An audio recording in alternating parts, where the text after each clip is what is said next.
Dottore.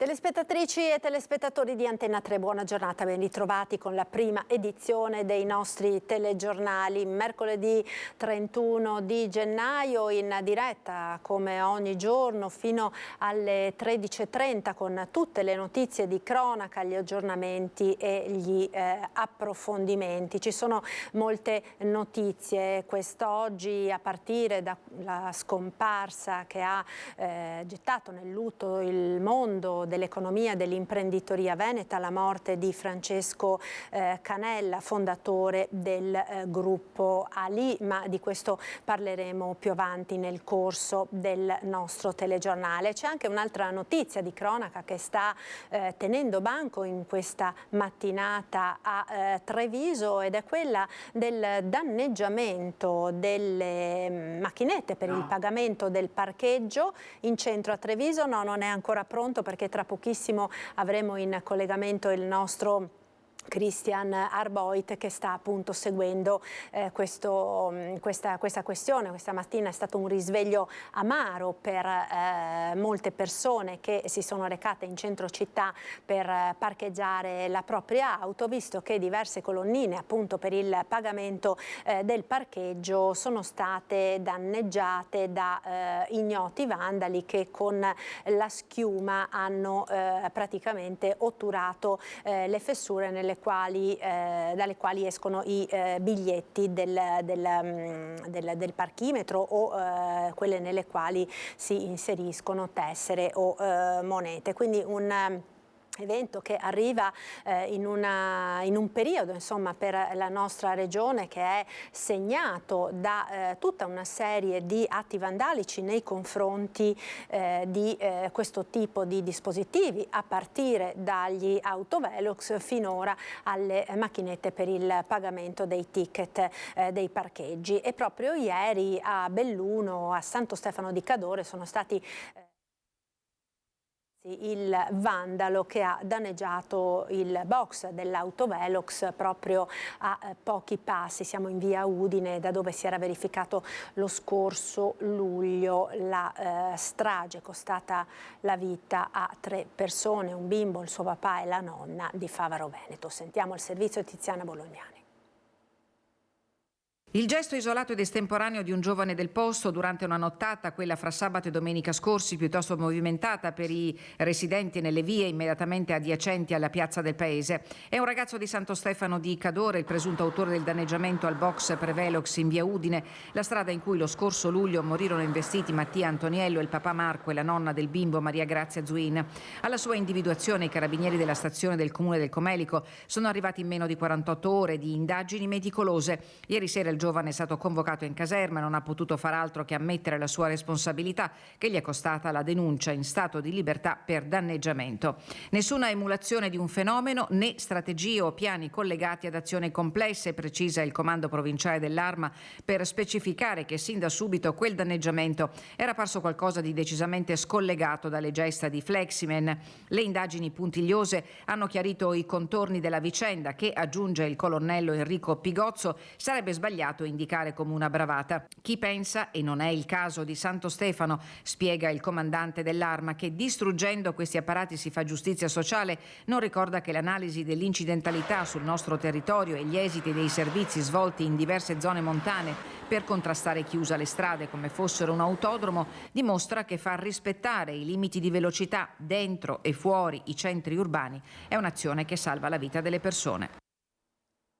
Ecco, allora adesso andiamo in centro a Treviso con Christian Arboit per questi vandalismi sulle macchinette per il pagamento del ticket. Buongiorno Christian. Sì, Marta, buongiorno. Stavo parlando proprio ora con una signora del posto che non vuole apparire a microfono, ma mi dice qua nella zona, nonostante siamo in pieno centro, non ci sono telecamere o ce ne sono poche, quindi non sarà così facile forse risalire a questo Parkman, così è stato nominato proprio in questi minuti. Lo vedi qua, questo è l'effetto, queste sono le conseguenze del gesto di questo soggetto, magari più soggetti. Lo schermo a cristalli liquidi frantumato, probabilmente con un corpo contundente, poi nelle fessure la schiuma sostanzialmente, un atto vandalico in piena regola che ha comportato dei disagi notevoli, perché di fatto la gente non può pagare. Siamo in Piazza Duomo, nel pieno centro della città di Treviso, e quindi tanti sono gli automobilisti e i residenti che appunto hanno avuto una mattinata difficile da questo punto di vista, anche perché non si tratta dell'unico dispositivo vandalizzato, ce ne sarebbero altri due. Adesso con Alberto Pivetta verificheremo, uno in via Luzzati, altro in via Damiano Chiesa. Ti posso confermare che la polizia locale è già a lavoro per risalire appunto a questo vandalo o a questi vandali. Allora, c'è un signore, non so se magari possiamo... Eccoci, siamo in diretta su Antenna 3, stiamo parlando di queste colonnine vandalizzate. Lei sta a pagare? No, dove si va a pagare? Mi sto domandando, è il terzo che trovo così, non si può pagare. Dove è stato lei prima? Sono stato in Città Giardino, lì ce ne sono due. Questo è il terzo, anzi quattro, tutti così. 4 vandalizzati, lei ci dà questa notizia sostanzialmente. Qua nel giro di 500 metri, quindi è impossibile pagare. Quindi oggi il Comune dovrebbe adottare una moratoria, diciamo, secondo lei? Deve, se non lo fa faremo ricorso. Ci sarà il giudice di pace, eh? Cosa dice? Grazie, gentilissimo. Questo è il clima sostanzialmente, Marta. A tal proposito ti faccio sentire anche altre voci che abbiamo raccolto questa mattina. Si chiede a Casugana un gesto di clemenza.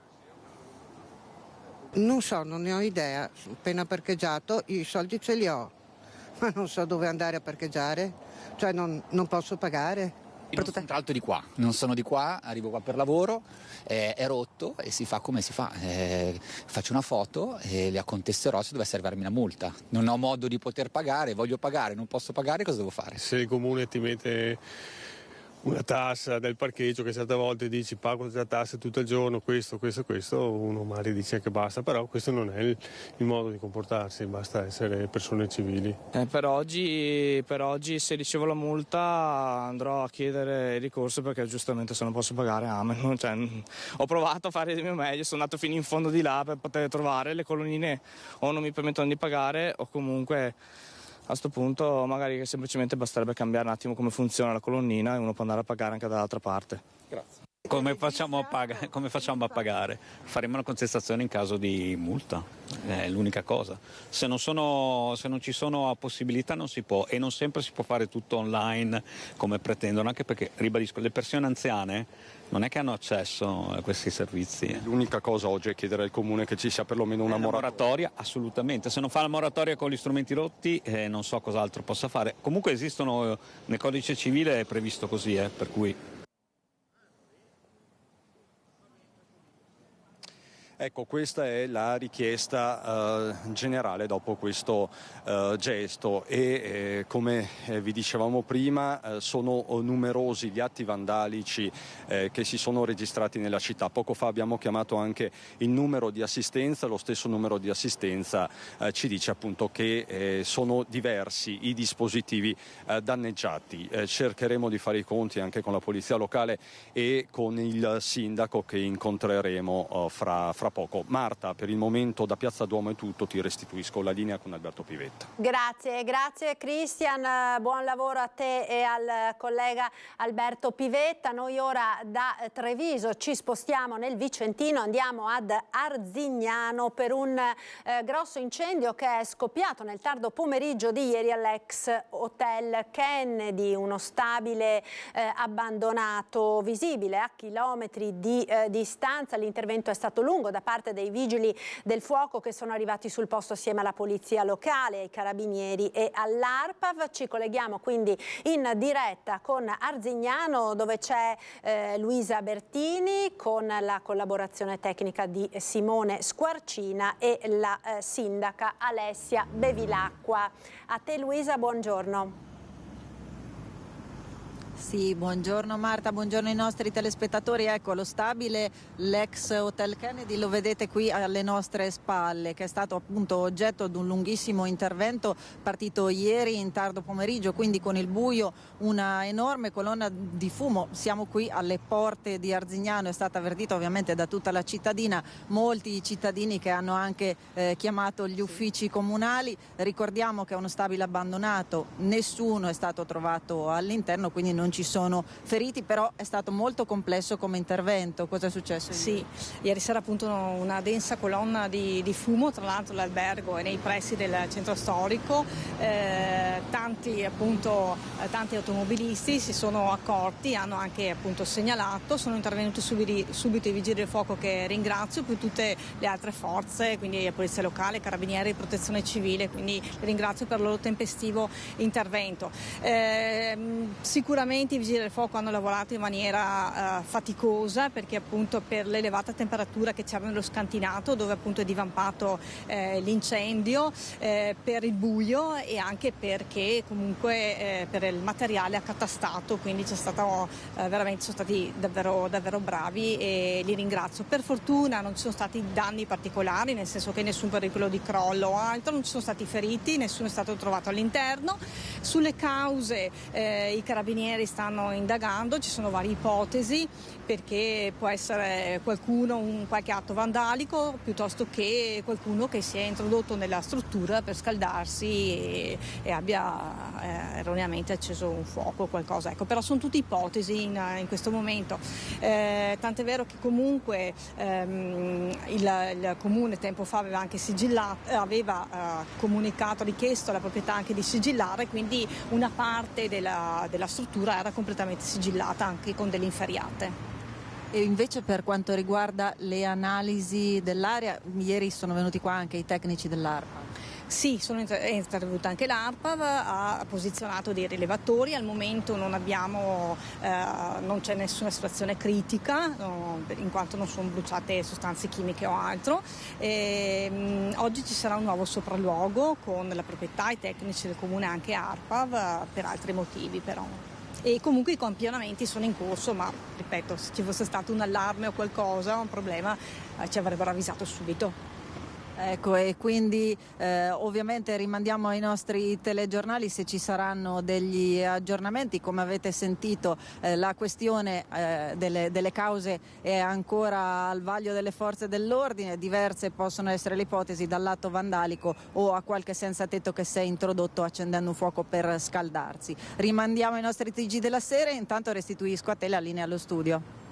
Grazie a Luisa Bertini, a Simone Squarcina e alla sindaca di Arzignano per questo collegamento. Torniamo ora nella Marca, vedo che si è collegata dal CFP di Fonte la nostra Vanessa Banzato. Purtroppo, ve l'abbiamo raccontato nel nostro TG di ieri sera, uno dei giovanissimi che erano rimasti coinvolti nell'incidente di domenica sera, travolti dalla vettura di un 92enne che ha avuto un malore alla guida ed è poi deceduto. Appunto uno dei ragazzini, 16 anni, è deceduto dopo una giornata di ricovero all'ospedale di Treviso, dolore e sconcerto appunto nella scuola che frequentava. A te Vanessa, buongiorno.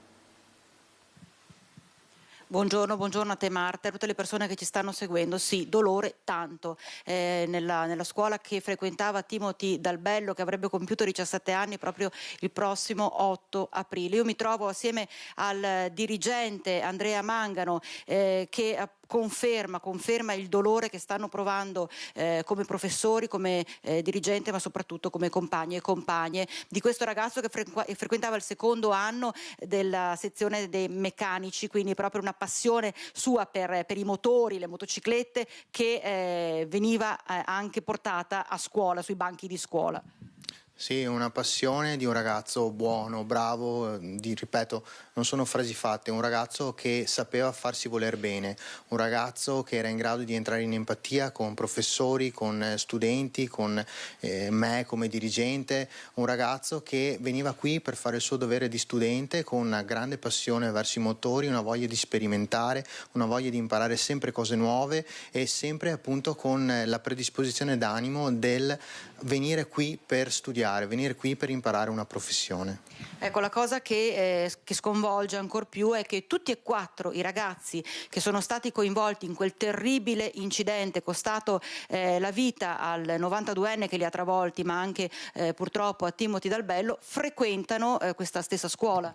Sì, quando lunedì noi abbiamo preso la notizia siamo rimasti ovviamente scioccati, inizialmente abbastanza confortati dal fatto che non ci fossero state delle estreme conseguenze, cosa che invece poi purtroppo è avvenuto, però è stato un durissimo colpo per la nostra scuola apprendere di 4 ragazzi. Siamo subito intervenuti con il resto della classe per andare a tranquillizzarli, cercare di fargli capire che noi come adulti eravamo presenti e pronti ad ascoltarli e pronti a in qualche modo aiutarli in questo impatto psicologico così forte. Adesso come scuola come pensate di muovervi?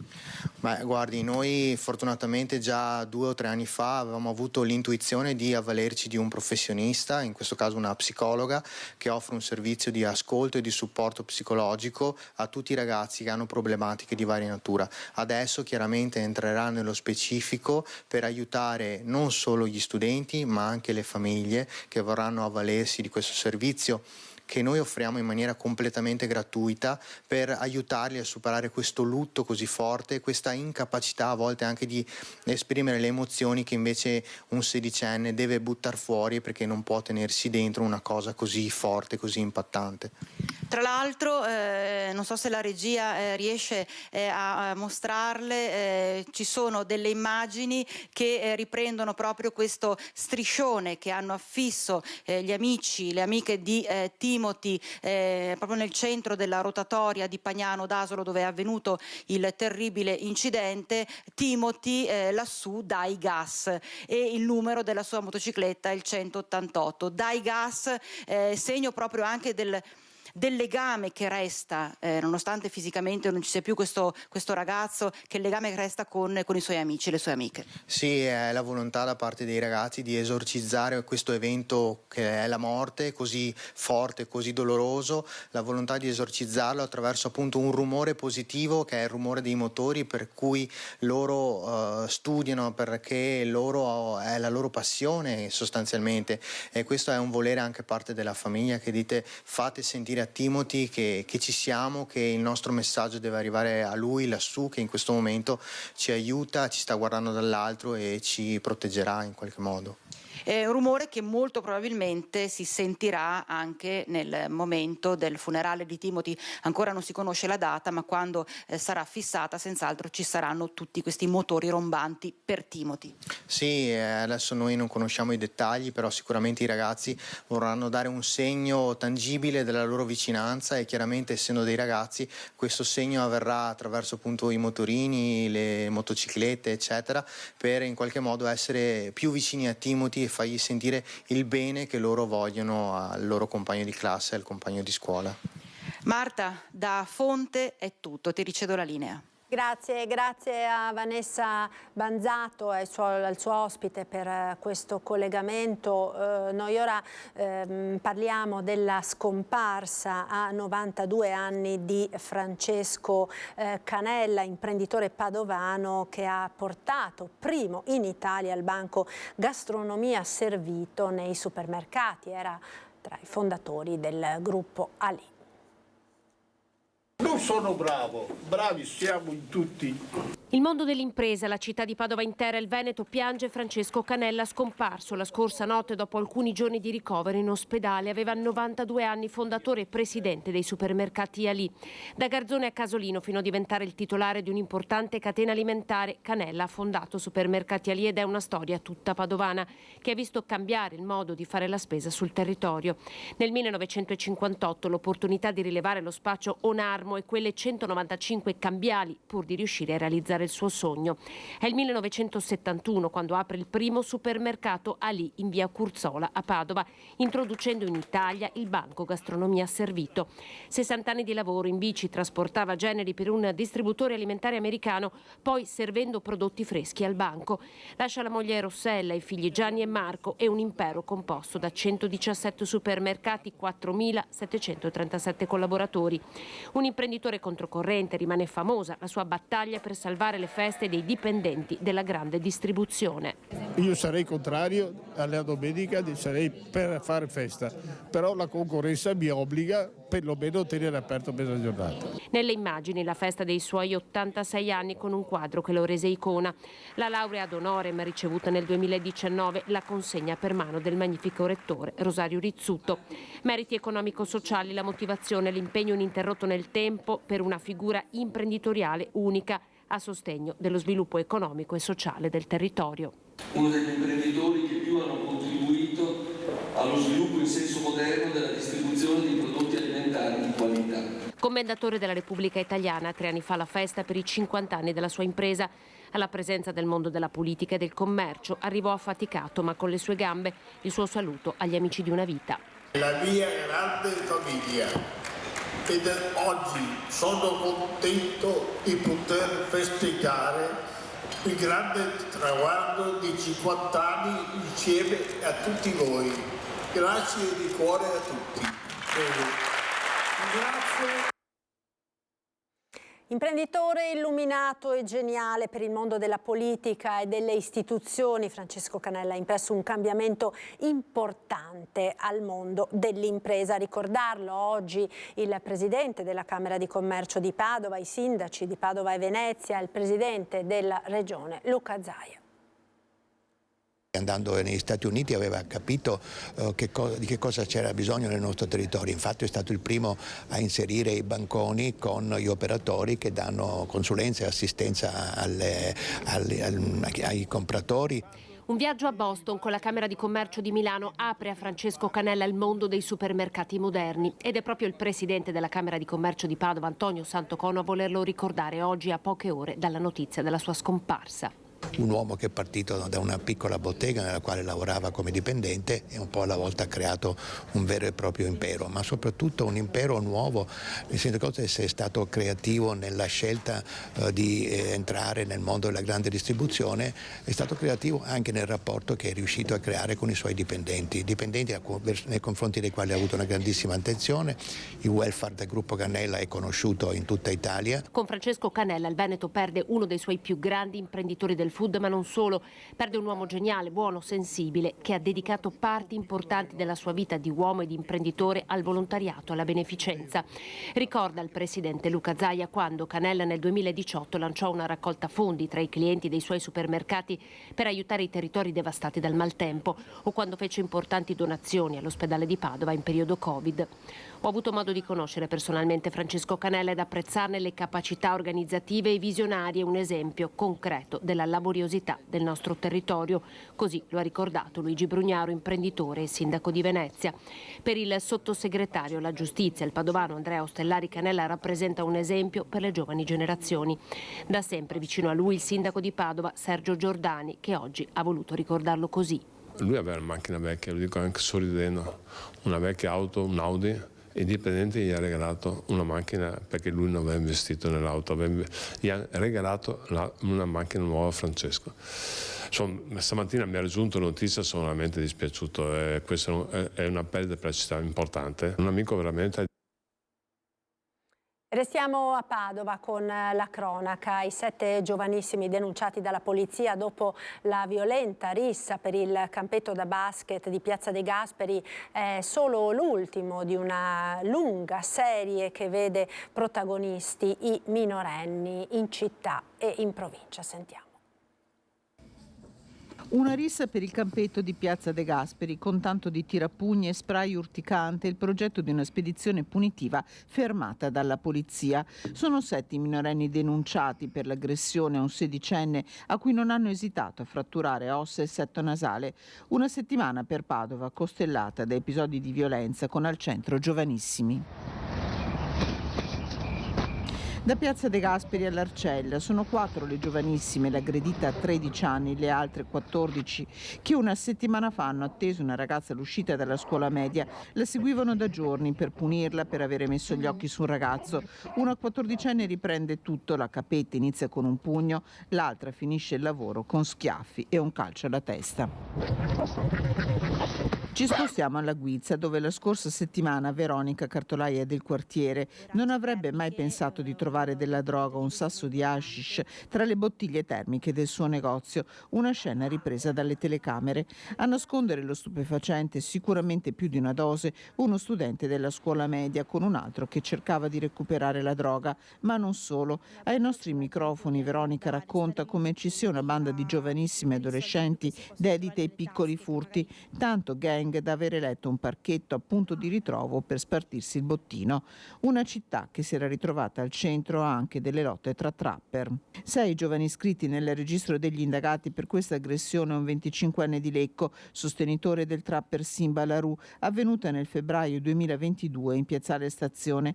Il giovane era stato pestato a sangue dai supporter del trapper rivale, il padovano Baby Touché, tutto postato sui social per aumentare i follower. Quest'ultimo protagonista anche di un pestaggio lo scorso giugno nel parcheggio del Pride Village. E su questi episodi che vedono sempre più di frequente coinvolti giovani e giovanissimi a Padova, ma in tutta la regione, il collega Francesco Ratai ha sentito la psicologa Vera Slepoi. Sentiamo. Dopo i fatti dell'altro giorno del campetto di Piazza De Gasperi, in cui c'è stata una rissa degenerata in una violenza incredibile, tanto da vedere denunciati alcuni ragazzi, una rissa con anche dei coltelli, dei tirapugni, abbiamo pensato di chiedere alla dottoressa Slepoi, che è qui con me, c'è un problema di modelli per i nostri ragazzi? Sì, assolutamente sì, e anzi sarebbe il caso di iniziare a guardare questi modelli con molta serietà se poi si vogliono fare interventi sia per i genitori che per le istituzioni. È stato strisciante l'acquisizione di questi nuovi modelli che provengono molto dal mondo afro, dal mondo dei trapper, rapper, comunque un mondo che propone una piccola criminalità, quella dei vecchi quartieri americani, quelle comunque dove l'emarginazione sociale diventa comunque vincente, addirittura diventa una proposta culturale. Quindi oggi noi ci troviamo nelle nostre città, nei preadolescenti, nella pubertà che inizia dagli 11 e va poi verso i 16 anni, la scelta schematica ma molto precisa di acquisire quei modelli, cioè quindi i coltelli in particolare che hanno una loro simbologia, la violenza soprattutto per bande, la contrapposizione sociale, ma attenzione anche i modelli diciamo culturali italiani saranno messi nel futuro in discussione, perché nelle nuove generazioni le ragazzine ad esempio amano molto accompagnarsi con il personaggio che crea paura, quello diciamo che non teme nulla, che non ha nulla da perdere, quindi accompagnarsi con queste personalità vuol dire diventare protagonisti in quel quartiere, essere temute perché si è protette. Questo è quello che ti riferiscono le ragazze, le ragazzine di 12, 13, 15 anni, che si accompagnano anche con soggetti che hanno già compiuto una storia criminale. Come dire, la criminalità è una suggestione ed è molto diversa, no? Si è molto criticato alcune serie televisive perché proponevano ad esempio la mafia come suggestione, il mafioso, no? Ma adesso è qualcosa di molto diverso, stratificato nei contenuti musicali, nei comportamenti, dove ci sono le catene, dove ci sono tutte quelle simbologie di contrapposizione dove la violenza diventa sistema. Poi ci sono le ragazzine. No, è paradossale che ad esempio con molta serenità si faccia fare alle ragazzine il kickboxing, ad esempio, è molto di moda nelle famiglie che ingenuamente pensano che serva, che sia utile, però in realtà è sempre una proposta dove nella relazione tu proponi l'aggressività e la violenza, ma soprattutto l'affermazione sull'altro, perché oggi il problema sociale è dominare il gruppo, essere protagonisti e soprattutto essere protagonisti che fanno paura e in qualche modo avere una visibilità all'interno di piccoli gruppi sociali che sono non solo le scuole ma che sono i quartieri, che sono le vie. Qui a Padova c'è stato Piazza Duomo, ci sono stati vari episodi che a me spiace dirlo non sono stati con tempestività né monitorati né affrontati. E continuiamo a parlare di baby gang, di disagio giovanile da Padova a Treviso dopo gli episodi di sabato sera in Piazza Borsa. Le parole del sindaco Mario Conte, interviene anche il sindaco di Spresiano Marco Della Pietra. Sentiamo. Piazza Borsa, teatro di scontri, a volte aggressioni tra giovanissimi. Tra gli identificati dell'episodio di sabato sera che ha visto 2 adolescenti prendersi per i capelli attorniati da una folla incitante anche tanti giovani della provincia. Il sindaco Mario Conte cerca l'asse con gli altri primi cittadini, nomina i comuni di San Biagio di Callalta, Villorba e Spresiano e scatta la telefonata. Villorba chiama Spresiano, Spresiano chiama Treviso ed è pace fatta. I comuni menzionati erano solo un esempio. Beh, ne ero certo che fosse questo il senso della citazione di Mario. Di fatto è un problema che riguarda tutta la provincia e il fatto di poter creare un tavolo o comunque un modo per confrontarsi tra tutti i sindaci credo che sia assolutamente necessario. Conviene il sindaco Della Pietra dell'urgenza di lavorare insieme per offrire a questi ragazzi spazi e momenti che incontrino davvero il loro interesse. Abbiamo creato una vera e propria struttura, zona di attivazione giovanile, no? L'acronimo ZAG, dove i giovani possono incontrarsi, possono fare i compiti, possono guardare dei film e possono partecipare a dei laboratori, vuoi di breakdance piuttosto che di DJ, piuttosto che di parkour. È da 5 anni che Spresiano gestisce come capofila il progetto relativo alle politiche giovanili regionali. Sindaco che porta in eredità i numeri del progetto Creativamente, che lo scorso anno ha coinvolto 157 giovani, spazio e ascolto nelle scuole e seminari. Riuscire a intercettare prima che facciano quello che non devono fare questi giovani e portarli a conoscenza che ci si può divertire anche senza far malanni, credo sia la via giusta. Ecco. Servirebbero più soldi per potenziare l'offerta, evidente Chiosa Della Pietra che pubblicamente tende la mano. Ora lavoriamo insieme. Io credo che la proposta lanciata da Mario sia quella sicuramente più utile a risolvere questo problema, per cui sono di nuovo a dire che Spresiano c'è. E torniamo a parlare di incidenti stradali. Ieri mattina a Conegliano è stata svelata una panchina bianca in ricordo delle vittime della strada. Autorità e forze dell'ordine hanno lanciato un appello ai ragazzi. Ci sono incidenti che si possono evitare. Chiaro riferimento al giovane Lorenzo Pietrusci, morto per un tragico incidente mentre faceva car surfing in piedi, quindi sul cofano della vettura. Sentiamo. Non me ne vogliono i familiari perché capisco il dolore che stanno provando, ma non è tanto per il ragazzo che ha lasciato da vita, ma che serva da monito a tutti quelli che magari vogliono poi emulare questi gesti e che sfidano la morte.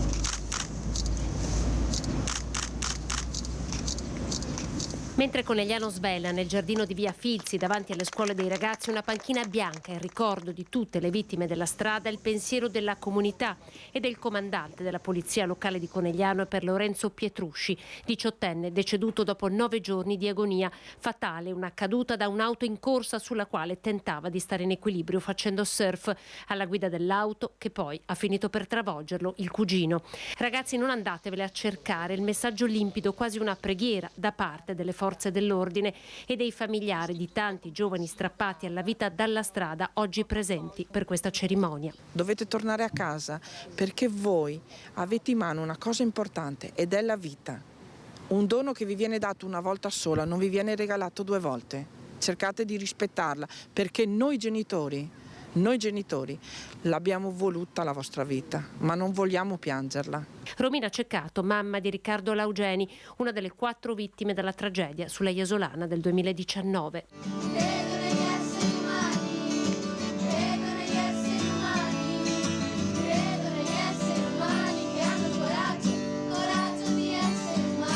Toccanti le canzoni cantate dai giovani alunni della scuola media Grava e la lettera di una giovane mamma.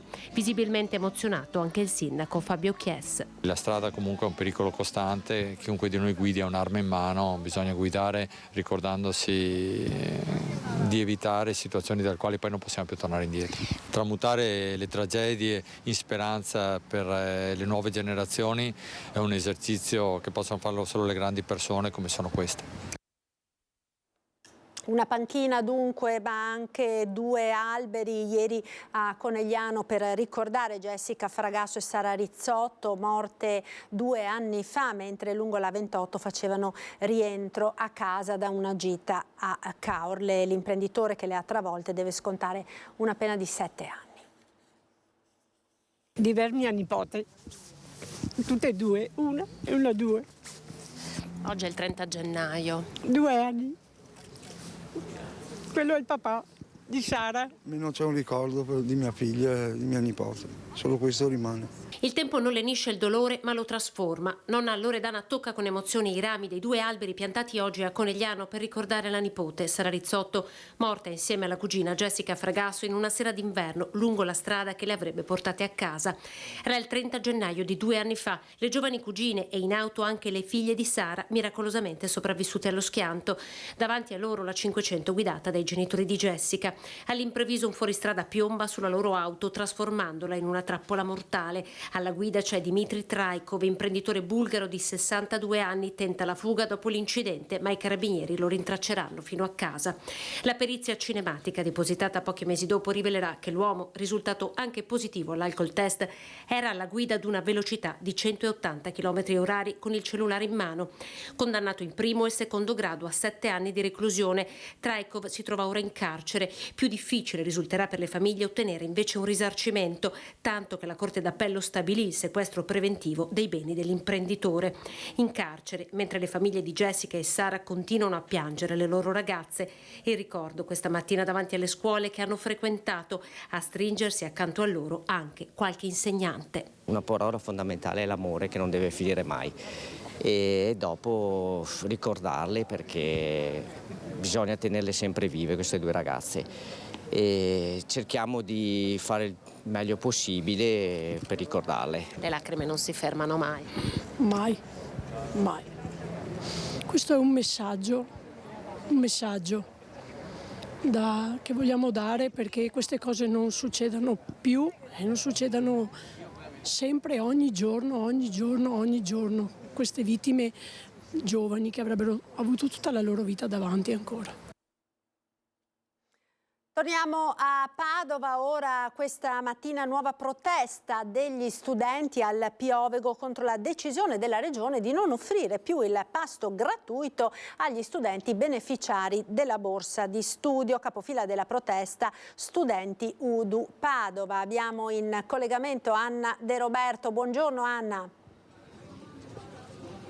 Eccoci Marta, buongiorno a te telespettatori, sono qui, gli studenti li vedete, chiedo a Federico Cibotto di inquadrarli, sono arrivati da pochi minuti, ci sono le bandiere di UDU Padova e poi guardate, no? Stanno tenendo in mano dei cartelli che ritraggono l'assessore all'istruzione della Regione del Veneto Elena Donazzano, il presidente del Veneto Luca Zaia e poi in mano cosa c'è? I simboli, no? della mensa. Siamo Marta alla storica mensa di Padova, la Piovego, il vassoio, il classico vassoio con le posate, la protesta appunto come introducevi tu per il taglio sostanzialmente della gratuità della mensa che è un po' il simbolo degli studenti universitari per gli studenti che hanno ottenuto la borsa di studio. Con noi qui c'è Francesca Pellaro che è all'interno del Consiglio di amministrazione che ci spiega perché questo taglio fa tanto arrabbiare.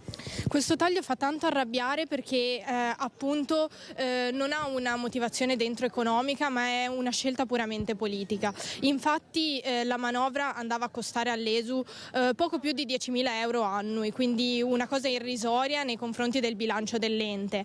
E si va però così a togliere la gratuità del pasto ai beneficiari in sede, quindi persone che normalmente non usufruiscono della mensa ma lo fanno solo quando ne hanno necessità, e togliere quindi questo servizio è una cosa gravissima perché è l'ennesima beffa che la Regione fa nei confronti della comunità studentesca, facendo vedere che appunto non ha interesse in investire in diritto allo studio.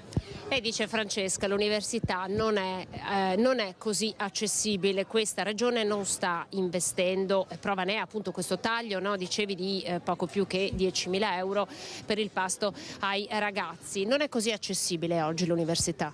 No, l'università appunto non è accessibile, lo dimostrano le 2.650 persone che non possono usufruire della borsa di studio per la quale hanno diritto, per la quale sono idonei, e lo dimostra anche il fatto appunto della gratuità del pasto per gli studenti in sede, e ancora di più la situazione diventa critica quando si parla di studenti internazionali che non parlano la lingua e che quindi già fanno fatica a trovare lavoro all'interno della nostra società. Che cosa farete questa mattina? Cercherete di coinvolgere anche gli altri, no? Di informare anche gli altri vostri coetanei? Sì, sicuramente faremo rumore, cercheremo di farci ascoltare e soprattutto il nostro rumore è rivolto nei confronti della Regione, dell'assessore Elena Donazzano e del presidente Zaia, perché è ora che si prendano le proprie responsabilità. Tra l'altro Marta, questa notizia arriva nel giorno in cui l'Università di Padova ha deciso di istituire delle borse di studio, sono 10 le borse di studio intitolate alla memoria di Giulia Cecchettin, quindi del Dipartimento di Scienze di Ingegneria Biomedica, una bella notizia che però in qualche modo viene sporcata dal fatto che ai ragazzi ad oggi venga tolto un diritto come quello del pasto, ai ragazzi titolari appunto, come vi dicevo, di borse di studio in sede. Se non ci sono altre domande, Marta, io da Padova restituisco la linea. Grazie Anna De Roberto per questo collegamento da Padova. Noi ora ci fermiamo per qualche istante di pubblicità. A tra poco, linea alla regia.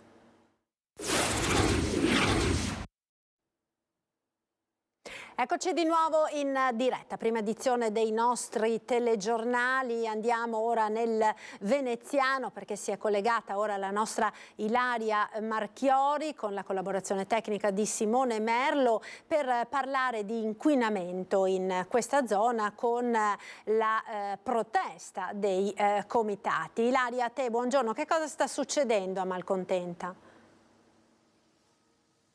Buongiorno anche a te Marta, buongiorno ai nostri telespettatori. Siamo qui insieme ad alcuni residenti e anche ai membri del Comitato Tutela Salute e Ambiente Malcontenta. Partiamo subito con il loro portavoce Enrico Pellegrini. Sarà proprio lui a spiegarci che cosa sta accadendo a Malcontenta. E ci troviamo in questa zona perché, come vedete, alle nostre spalle ci sono dei serbatoi. Che cosa sta succedendo, Pellegrini? Domani in Consiglio Comunale si vota circa, noi lo definiamo il mancato trasferimento della San Marco Petroli in altra sede. Non è una cosa da poco, nel senso che il trasferimento di questa società era compreso in una delle opere compensatorie inserite nel progetto Moranzani, il vallone Moranzani. Un progetto che era partito nel 2008 in pompa magna il 31 marzo e comprendeva un qualcosa di veramente ampio e anche lodevole per l'epoca, nel senso che a fianco di una discarica che si andava a costruire contenente fanghi inertati che doveva contenere milioni di tonnellate, la cittadinanza avrebbe ricevuto in dono delle opere di compensazione, tra le quali una pista ciclabile, una serie di bonifiche, un interramento di cavi elettrici e non ultimo appunto il trasferimento di questa società in altra sede a circa 1,5 chilometri da qua. Oggi i cittadini di Malcontenta ricevono un'altra tegola in testa, nel senso che non vedranno più il trasferimento di questa società che rappresenta anche un serio pericolo legato al rischio di incendi, rischio di esplosioni e quant'altro, e non solo la vedrà appartenere a un'altra zona amministrativa, nel senso che tutto questo sedime che vediamo che circonda questi silos non apparterrà più al comune ma apparterrà all'autorità portuale. Nelle sedi istituzionali ci è stato detto che in futuro il comune ridiscuterà e riconsidererà questa cosa, individuando questa zona come un futuro parco verde, ma è come stendere un pannicello caldo su un qualcosa di assolutamente indescrivibile, nel senso che il progetto Vallone Moranzani lo hanno ridotto a brandelli, nel 2020 è stato anche modificato nelle sue parti essenziali, senza per questo mettere a conoscenza la cittadinanza. Noi riteniamo che questo sia grave, crediamo che il Comune di Venezia debba esprimersi in modo totalmente opposto e debba considerare la salute della cittadinanza non solo di Malcontenta ma di tutta l'intera area metropolitana come il primo punto da mettere all'ordine del giorno sempre quando si discute di fattori di rischio e di pericolo legati alla salute dei cittadini. Grazie Pellegrini, qui abbiamo proprio alcuni residenti, lei anche che è appena arrivato, altro che progetto di riqualificazione. È un po' difficile spiegare così in 2 parole, perché penso che già sia il signor Emilio che il signor Pellegrini che anche Dario abbia già un po' spiegato tutto. Altro da aggiungere ci sarebbe altre cose, però un po' difficile spiegarle così in 2 parole. Però voi da residenti siete arrabbiati, vi sentite più che altro presi in giro? Sì, da tanti anni. C'è tante promesse, pochi fatti, cioè cose promesse, continuamente promesse, fatte, rifatte, però di concreto alla fine non abbiamo ottenuto ancora nulla, soltanto che smog ed altro, cioè, non abbiamo una sicurezza alla fine noi concittadini. Siamo trascurati, siamo dal punto di vista ambientale,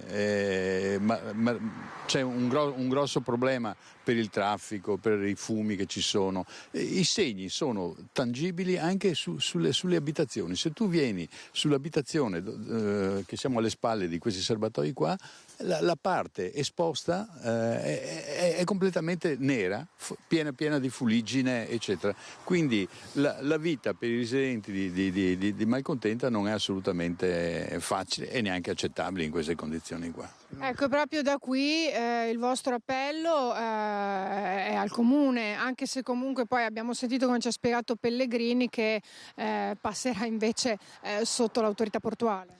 Certo, sì, voglio mostrare la situazione, vedete i 24 serbatoi qua di fronte con 124.000 metri cubi di capacità, vuol dire 124 milioni di litri che sono un pericolo per l'abitato e siamo a 150 metri dall'abitato. Questa è una presenza ingombrante per Malcontenta. Questo stabilimento è del 63 che è qua, è da 16 anni che aspettiamo il trasferimento, che non viene, ma non viene per colpa della San Marco Petroli, perché la San Marco Petroli ha tutti gli interessi di trasferirsi in zona industriale, perché c'è stata una mancanza degli enti pubblici preposti che hanno firmato con i cittadini nel 2008 questo famoso accordo e che adesso lo hanno disatteso nel 2020. E noi chiediamo appunto al Comune di Venezia, che ha firmato quell'accordo, che ha cancellato questo trasferimento, come mai lo ha firmato senza sentire i cittadini, perché è un accordo partecipato che doveva appunto rispondere ai cittadini, quindi non si è avuto il coraggio di affrontarli. E in più dopo il danno alla beffa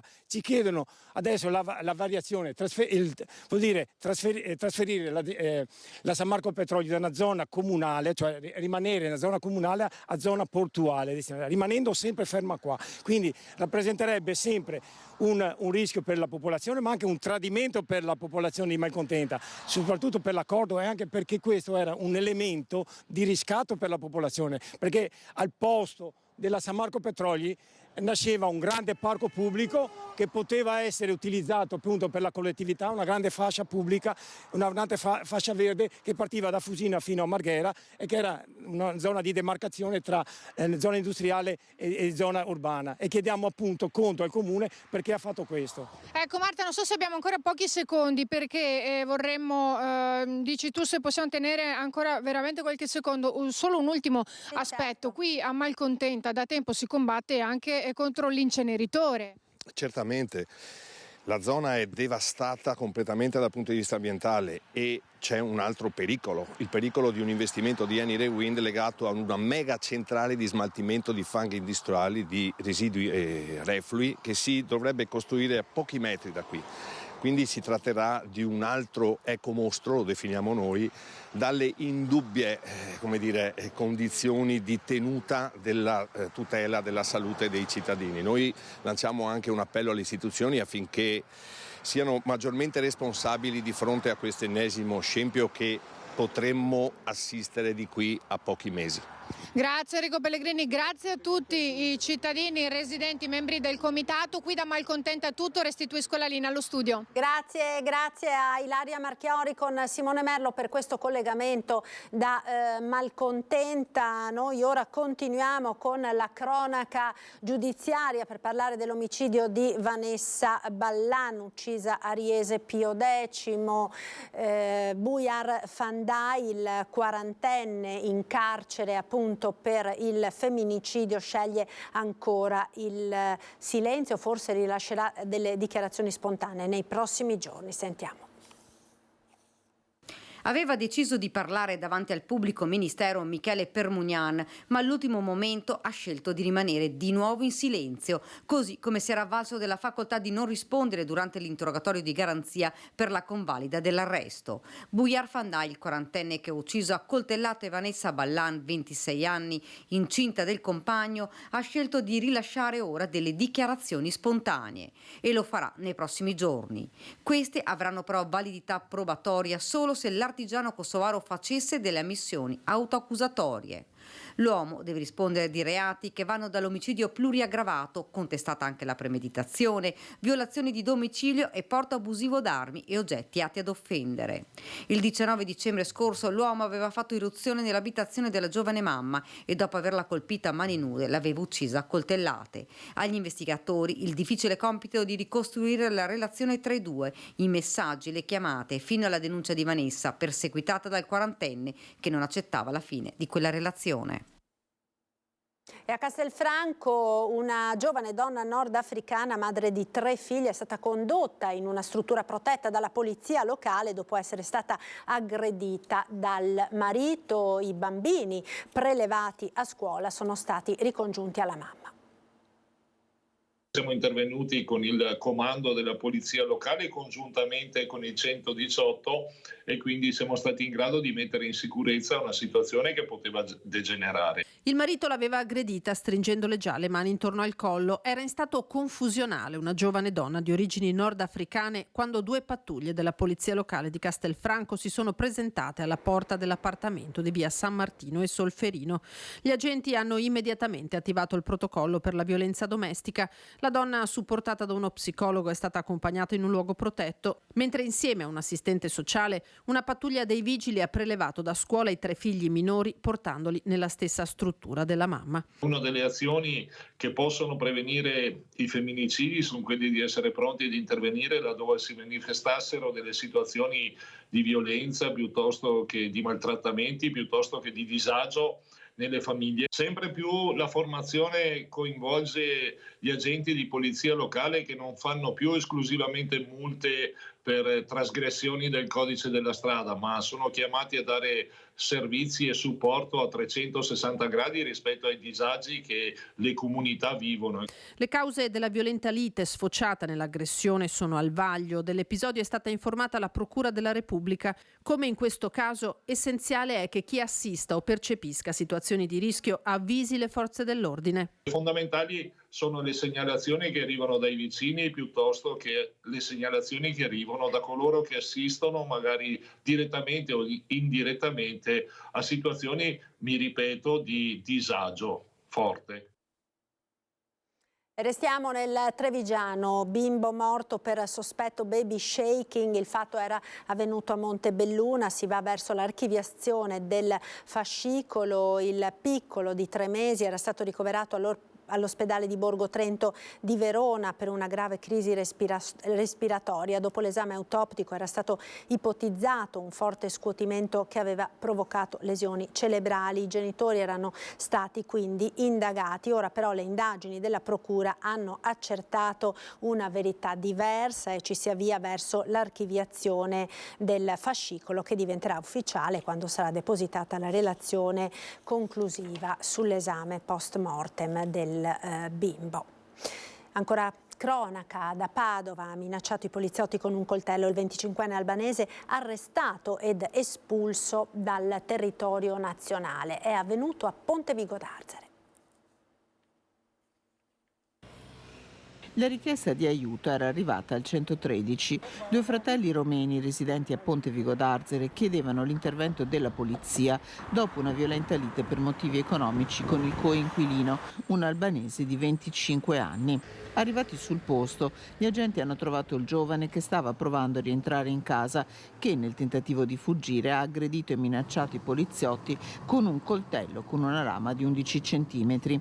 Il 25enne è stato arrestato ed espulso dall'Italia. Salgono a 12 d'inizio anno i cittadini stranieri irregolari collocati nei centri per il rimpatrio dal questore di Padova, che ha disposto anche 2 accompagnamenti diretti alla frontiera. Ed ora ci fermiamo per qualche istante di pubblicità, linea alla regia, ci rivediamo tra poco per parlare del Carnevale di Venezia.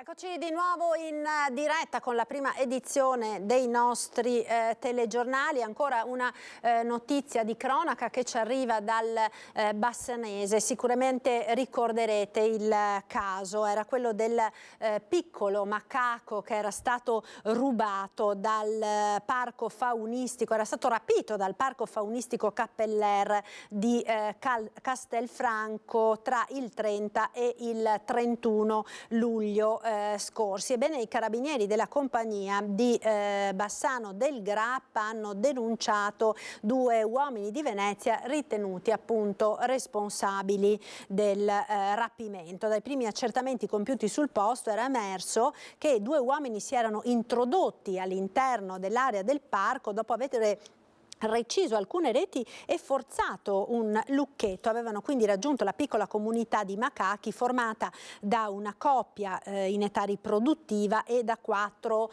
figli, tutti riuniti in un'unica gabbia. Dopo aver allontanato con la forza gli esemplari più grandi, picchiandoli con dei bastoni, avevano prelevato il neonato macaco, appunto, fuggendo in auto. Il cucciolo era stato poi ritrovato il giorno dopo il furto in un comune del veneziano da una persona che aveva dichiarato di averlo visto chiuso in una gabbia per strada. In realtà si trattava di uno dei 2 ladri che, vista l'impossibilità di accudire il cucciolo, ne aveva simulato il ritrovamento. La piccola scimmietta appartiene ad una specie tutelata dalla Convenzione sul commercio internazionale delle specie animali e vegetali in via d'estinzione, firmata a Washington nel 1973.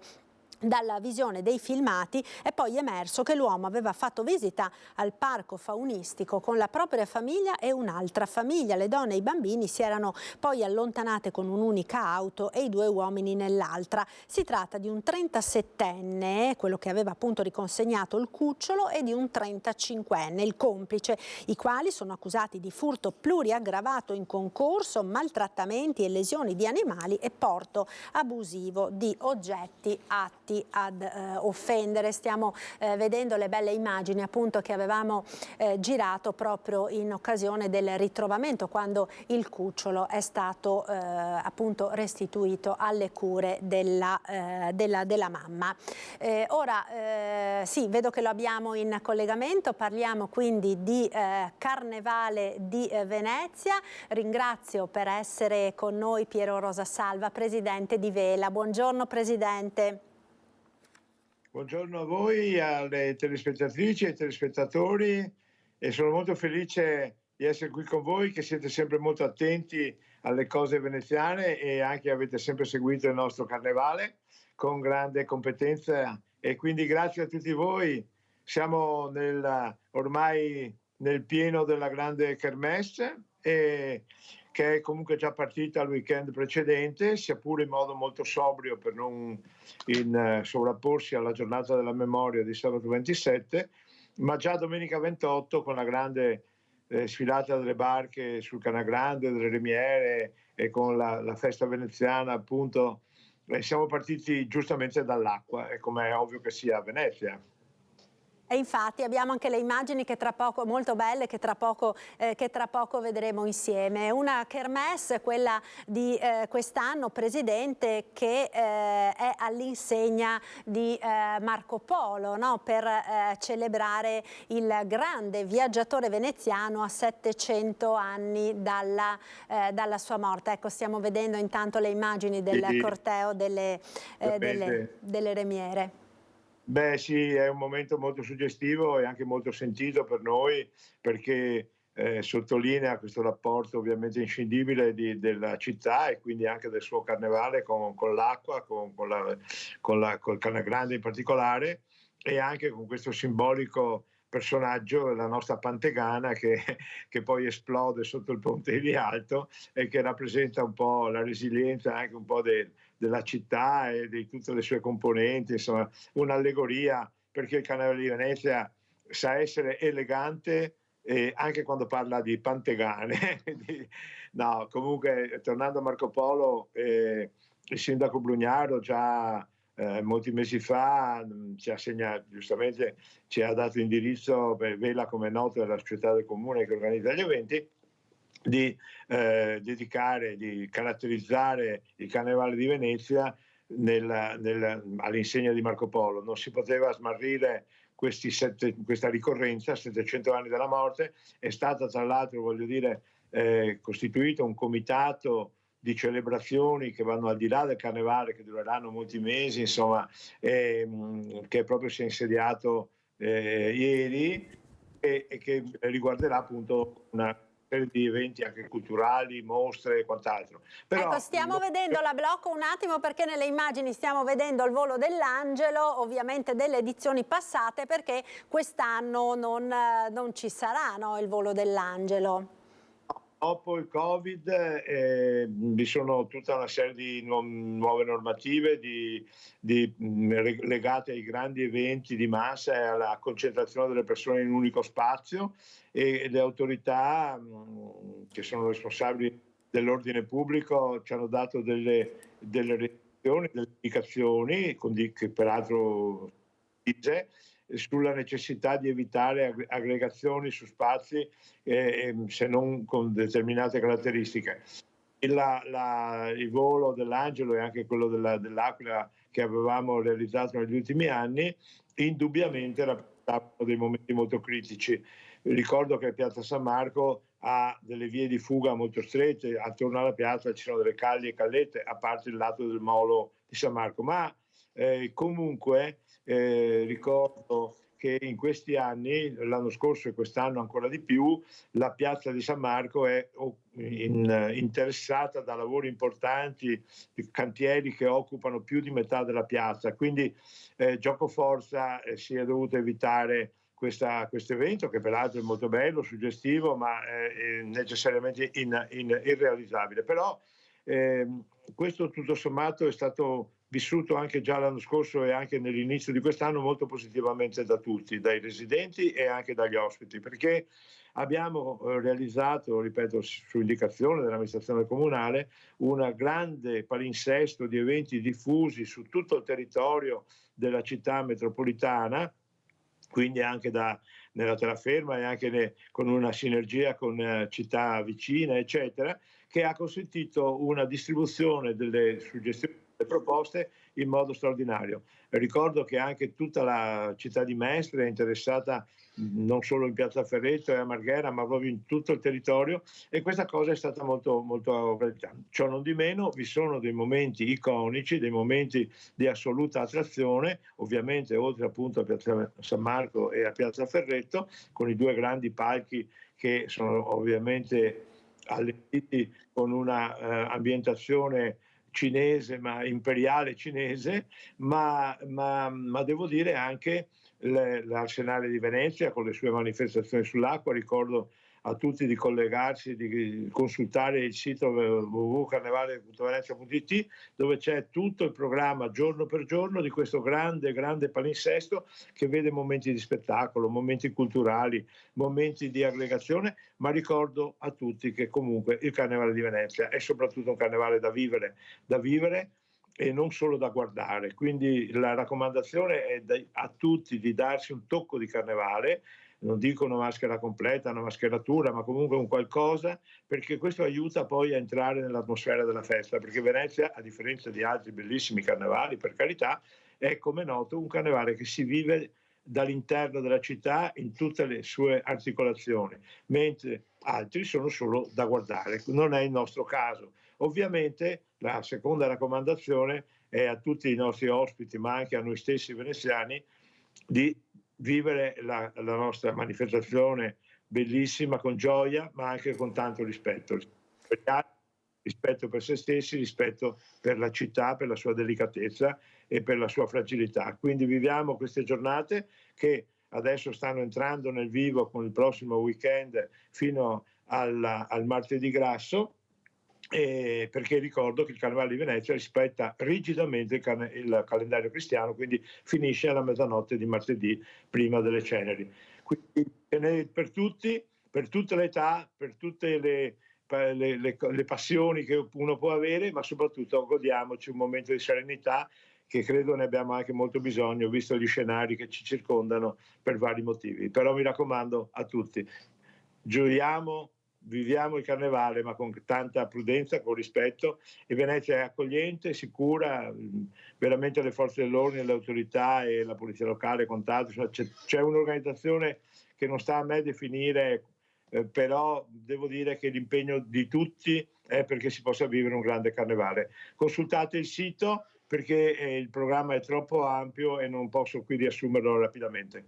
Certo, Presidente, un carnevale quindi da vivere, quello di Venezia, da vivere come lei sottolineava con rispetto, ed è quello che ha detto anche il sindaco Brugnaro, no? Appellandosi alle tantissime persone che verranno in città, anche perché lo ricordiamo, questo sarà con ogni probabilità l'ultimo carnevale, diciamo, senza vincoli, no? Perché poi dal prossimo 25 aprile scatterà il contributo d'accesso, la prenotazione, quindi tutto quel sistema in vista dei grandi eventi, ma anche di quelle giornate particolarmente calde per quanto riguarda l'afflusso di turisti, che dovrebbe cambiare anche un po' quello che è l'approccio delle grandi masse, insomma, di persone alla città di Venezia.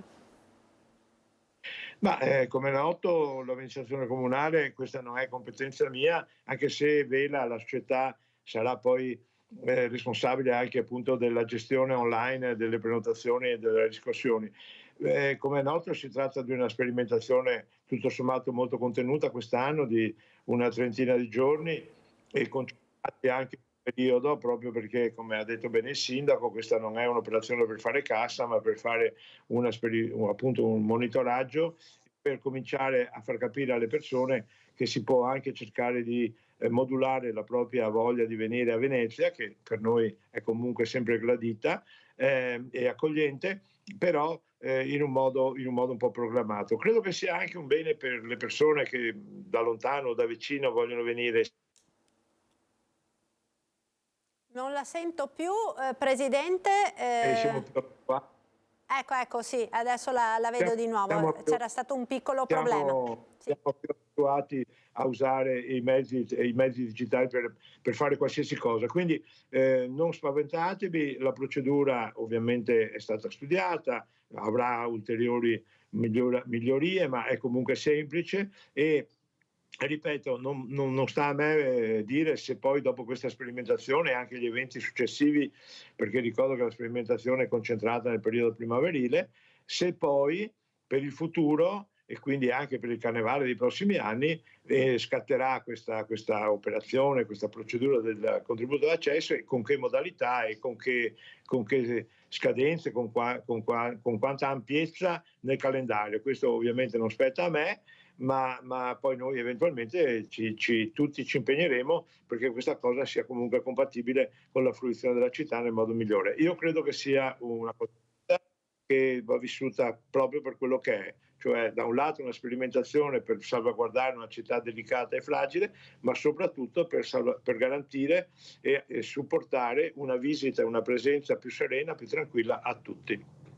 Presidente, io la ringrazio per essere stato con noi, buon carnevale naturalmente a tutti coloro che vorranno venire in questi giorni a Venezia, tutto il programma dunque sul sito con tutti gli eventi in centro storico e in terraferma e soprattutto carnevale da vivere con rispetto per la città. Grazie ancora a Piero Rosa Salva, Presidente di Vela, buon lavoro.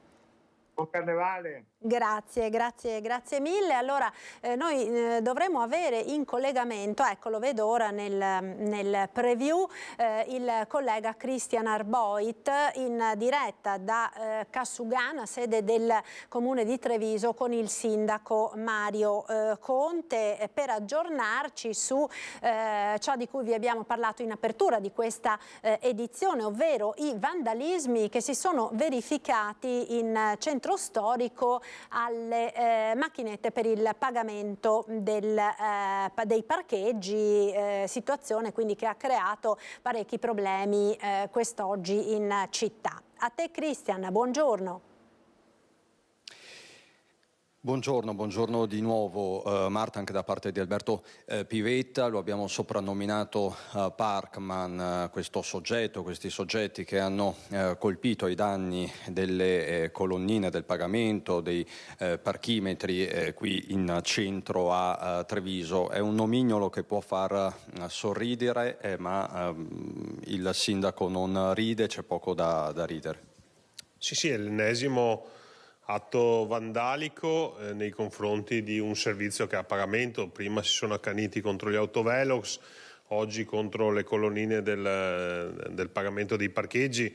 Sono gesti, atti vandalici che non hanno alcun senso, che dovranno purtroppo essere ripagati dall'intera comunità, compreso l'autore del gesto. Però la cosa che fa preoccupare è un po' la piega che sta prendendo questo fenomeno, dove queste manifestazioni di disagio si esprimono attraverso dei veri e propri reati, atti vandalici che provocano danni ingenti e che poi la comunità deve ripagare. Quindi c'è poco da capire, c'è poco da tollerare, qui c'è esclusivamente da condannare senza se, senza ma, e soprattutto se qualcuno degli autori ci sta ascoltando deve anche ricordarsi che anche con i suoi soldi poi dovranno essere ripristinate le colonnine in questo caso piuttosto che gli autovelox. Però è una situazione decisamente preoccupante, perché se passa il messaggio che dobbiamo capire, tollerare queste manifestazioni di disagio, significa che è finita la società civile, nel senso che le regole di rispetto reciproco e di convivenza dovrebbero saltare tutte, perché ogni regola deve essere capita e quindi può essere infranta. Però questo invito alla comprensione arriva anche da esponenti della maggioranza, arriva anche dalla politica. Insomma, nelle scorse settimane abbiamo parlato anche qualche giorno fa con lei, lo stesso presidente della provincia Stefano Marcon, che ha condannato i gesti di Fleximan, allo stesso tempo dice: noi amministratori locali dobbiamo fare autocritica sull'utilizzo di questi dispositivi, non possiamo far cassa sulla pelle dei cittadini. A Treviso non abbiamo mai fatto cassa con i dispositivi autovelox, che sono uno strumento per garantire la sicurezza che ci viene richiesto dai cittadini. Poi ci vuole ovviamente il buonsenso, che però non coincide con la tolleranza nei confronti dei reati. Cioè i reati vanno condannati sempre, e se qualcuno si è spinto in riflessioni di comprensione nei confronti di questi gesti, secondo me ha sbagliato, perché i sindaci sono amministratori del bene pubblico e del bene comune e hanno delle responsabilità nei confronti dei cittadini, a partire dal garantire la loro sicurezza, che in questo caso è legata alla sicurezza stradale. Quindi l'appello che faccio è quello che non ci siano posizioni di tolleranza nei confronti di questi gesti, anche perché, ripeto, se la manifestazione è contro le istituzioni, non capisco perché bisogna continuare a penalizzare sempre i cittadini, che poi saranno coloro che dovranno ripagare i danni. Soprattutto in un periodo contrassegnato da troppi incidenti stradali, c'è anche da dire questo. La Marca trevigiana continua a rimanere tra le maglie nere. Sì, le vittime di incidenti stradali e i loro familiari ci chiedono a gran voce maggiore sensibilità sul tema della sicurezza stradale.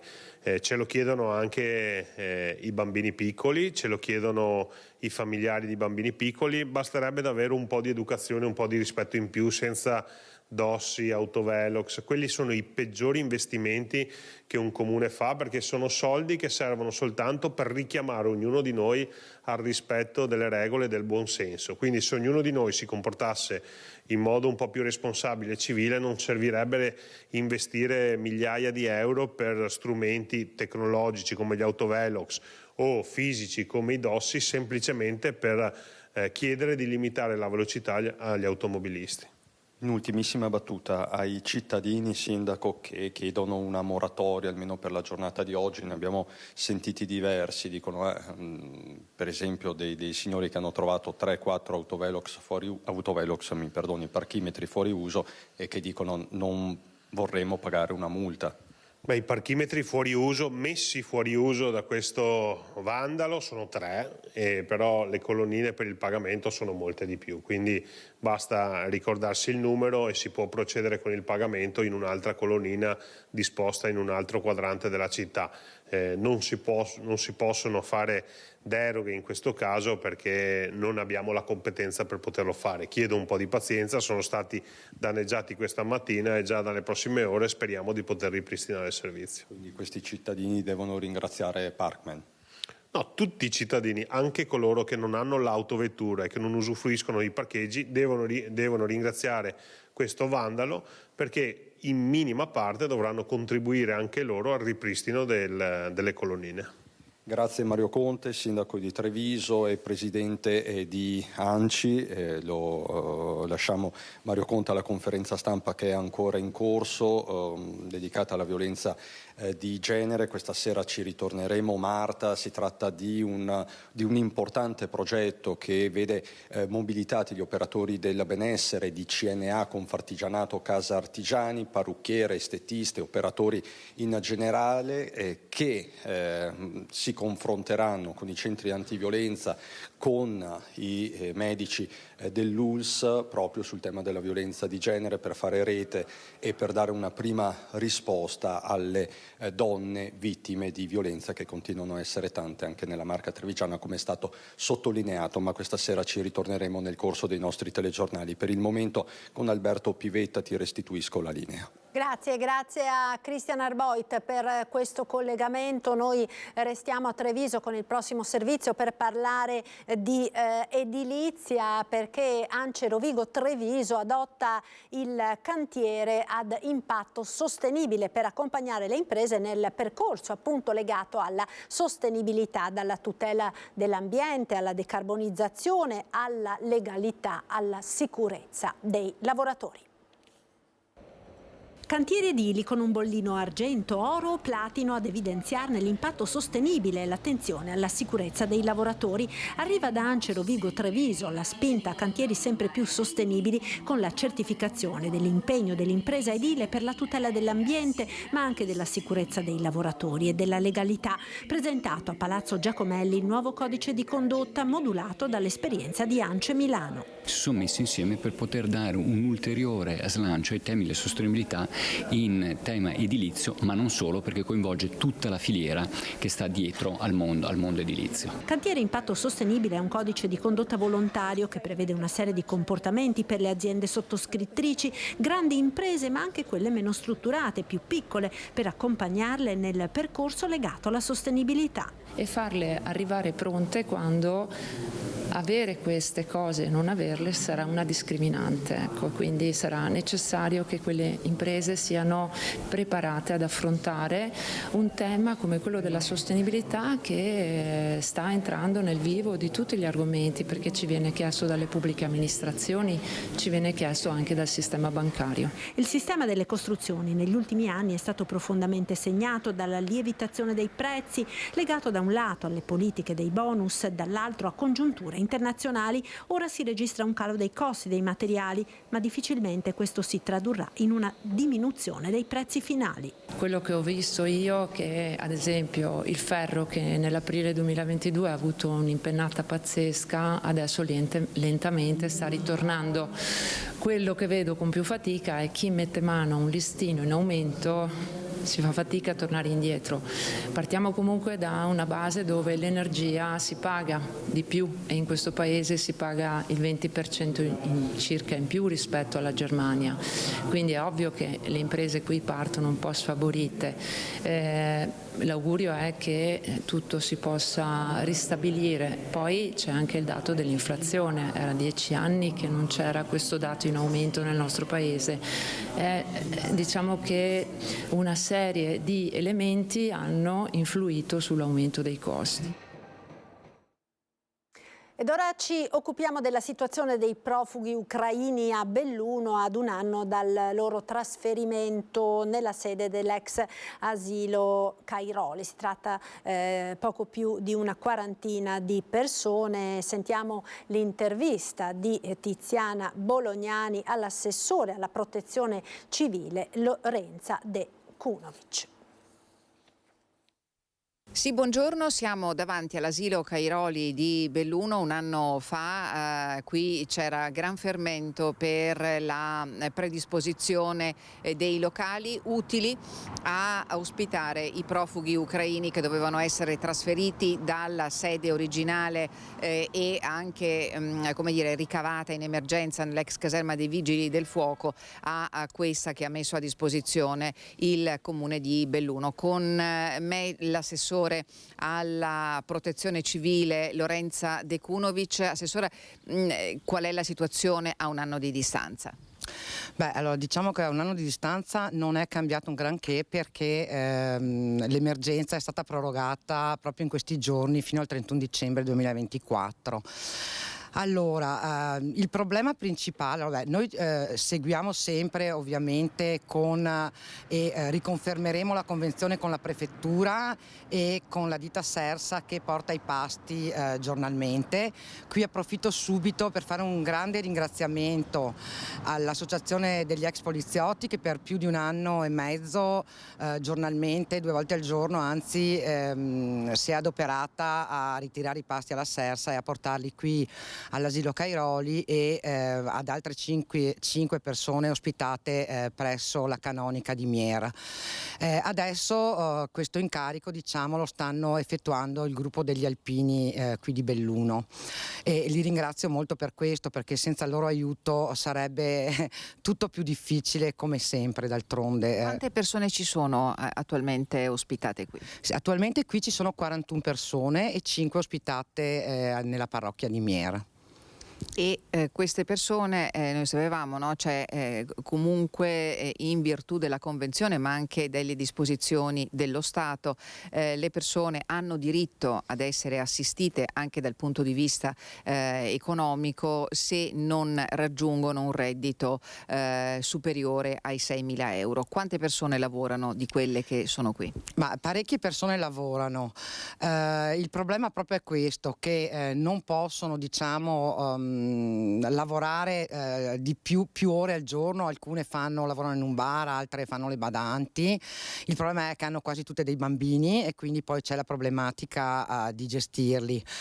Qualcuno lavora anche in luxottica e il problema principale per queste persone che lascerebbero volentieri anche la struttura è che, e qui approfitto e faccio un appello, non trovano case, come purtroppo anche in altri settori, come sappiamo, medici, infermieri e quant'altro. Quindi io mi appello a chi ha case da affittare che accettino queste famiglie, perché sono brave persone e desidererebbero, ormai sono quasi 2 anni a marzo che sono qua, continuare la loro vita qui a Belluno, anche perché sono soprattutto madri o genitori anziani, diciamo, a supporto appunto della madre con figli, e quindi la cosa importante sarebbe riuscire a trovare loro una locazione nei pressi di Belluno, insomma, perché i bambini vanno a scuola tutti qua, i bambini e i ragazzi, insomma, ecco. Quindi diciamo che la stragrande maggioranza delle persone ospitate qui, come era accaduto evidentemente nell'emergenza, come lo avevamo visto, sono donne con bambini anche molto piccoli. I bambini hanno iniziato a frequentare le scuole, chi l'asilo, la scuola elementare, chi la scuola media, ma anche le superiori. Questa è praticamente diventata la loro casa. Chi sta lavorando e che avrebbe la possibilità di poter sopportare anche il peso di un affitto, purtroppo non trova case. Quindi ecco, questo è l'appello che l'assessore assieme al sindaco di Belluno condividono in questo momento, l'appello a tutti i bellunesi. Bisogna mettersi un po' la mano sul cuore. Sì, la mano sul cuore. Poi è vero che è un problema, ripeto, a livello sociale, lo sappiamo. È chiaro che loro hanno vissuto un'esperienza diversa di altre persone che probabilmente hanno comunque delle difficoltà sociali. È un problema che va al di là appunto di questa situazione specifica che riguarda gli ucraini.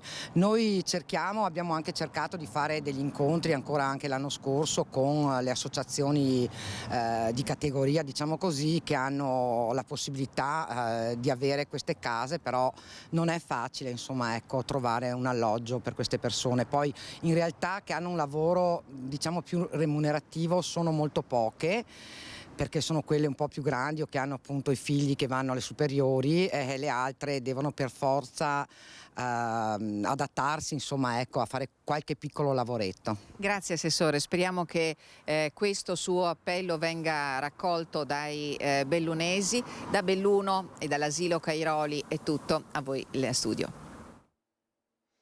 Grazie, noi siamo ora giunti al termine di questa edizione, vi ringrazio per essere stati con noi, vi ricordo subito dopo il TG l'appuntamento con i film di Antenna 3 andrà in onda quest'oggi, Una stella in cucina. È tutto, dunque vi lascio alle previsioni del tempo con il nostro meteo. Buon pomeriggio.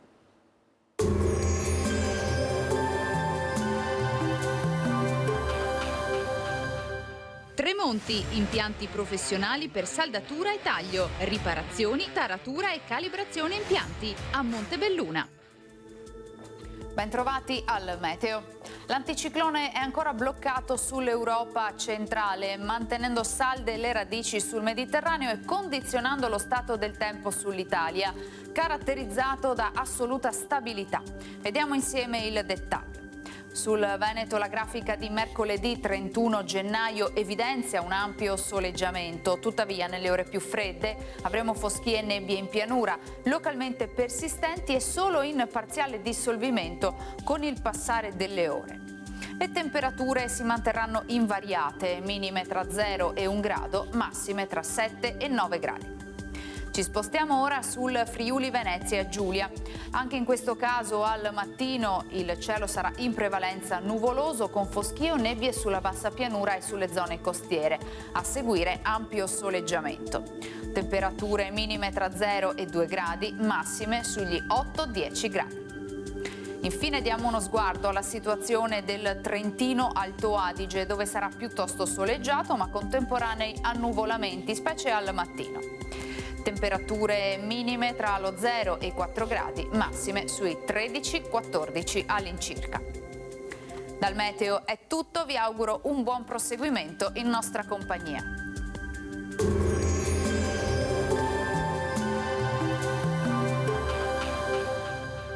Tremonti. Monti, impianti professionali per saldatura e taglio, riparazioni, taratura e calibrazione impianti a Montebelluna.